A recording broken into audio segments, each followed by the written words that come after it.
We reserve a few minutes every Sunday to discuss current trends in the light of Bible prophecy. We are futurists. That means we interpret the unfulfilled prophetic portions of the book of Daniel, the book of the Revelation, any unfulfilled prophecy really, as future events occurring in a literal, physical, apocalyptic, and global context. Biometrics, artificial intelligence, cashless commerce, the manipulation of human DNA, global government, the exponential growth of human knowledge, these are all areas where the end times corroborate what we read in the Bible.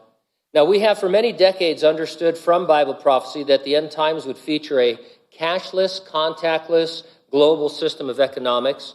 Something in or on a person's hand or forehead will allow them to conduct all necessary business and commerce. The world leader we commonly call the Antichrist will take control of that system and thereby take control of his citizens.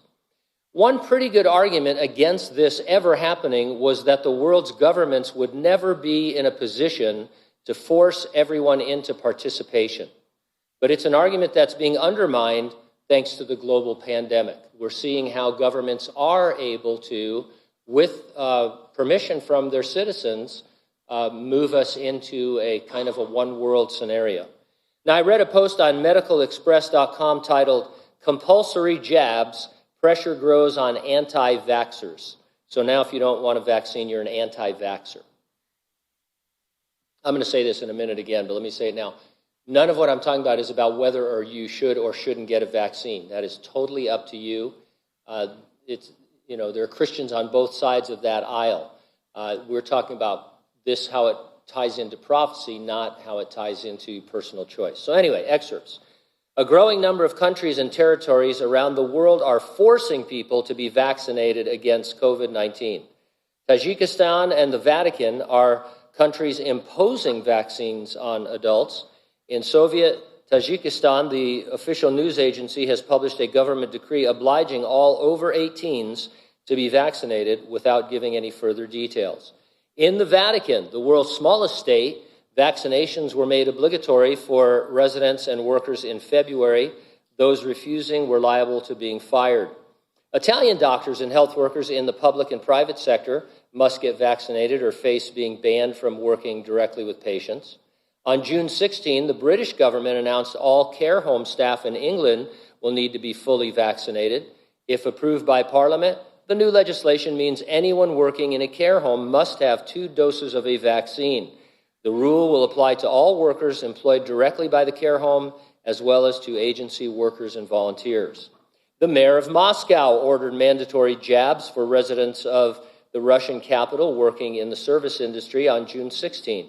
Some 60% of all service industry workers in Moscow, just over 2 million people, were ordered to be fully vaccinated by August 15. Since then, other localities have taken similar measures, such as badly hit St. Petersburg. Kazakhstan on July 1st ordered mandatory coronavirus vaccinations for a wide range of workers who come into contact with others. Those who refuse will be restricted from working face-to-face with other people.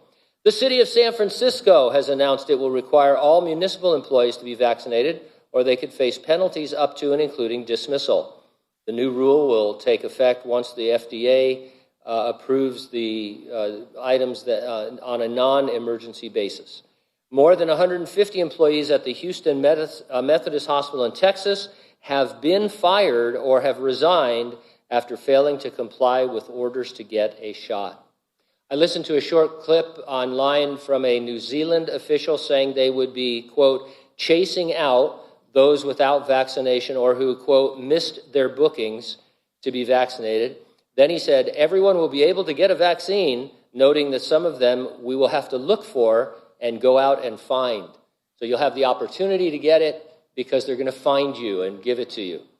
The New York Times reported, faced with a steep decline in vaccination rates, President Biden said on Tuesday that his administration would send people door to door, set up clinics at workplaces, and urge employers to offer paid time off as part of a renewed push to reach tens of millions of unvaccinated people.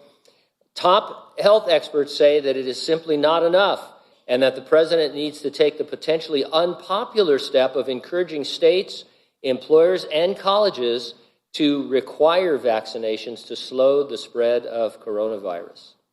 Gives a new twist on knock-knock jokes, right? Knock-knock, who's there? President Biden. President Biden who? I'm going to stick you, that kind of thing. Again, I'm presenting this as a prophecy update, not as an opinion about whether you should or shouldn't be vaccinated. That is a totally personal choice, and it is not a hill that we want to die on as far as arguing with one another as Christians. I'm pointing out how easy it has become to force participation upon an entire global community. Whether it's for a good cause or not in your mind, we could not have imagined anything like what we're seeing 2 or 3 or 4 years ago. If you had told me, and we've been predicting stuff like that, if you'd said, hey, there's going to be an event that kind of makes it so that the whole world is going to be on the same page, I'd say, well, man, I hope so, but that's a stretch. But here it is. COVID-19 has accelerated acceptance of invasive methods that could easily be the precursor to the global cashless, contactless system of commerce we have long expected from reading the Bible. We believe the resurrection and rapture of the church is an imminent event. It could happen at any moment. Jesus will return and resurrect the dead in Christ. He will then transform living believers into our glorified bodies. We'll be caught up to heaven before any part of the Great Tribulation occurs. The question is, are you ready for the rapture? If not, get ready, stay ready, keep looking up because, ready or not, Jesus is coming.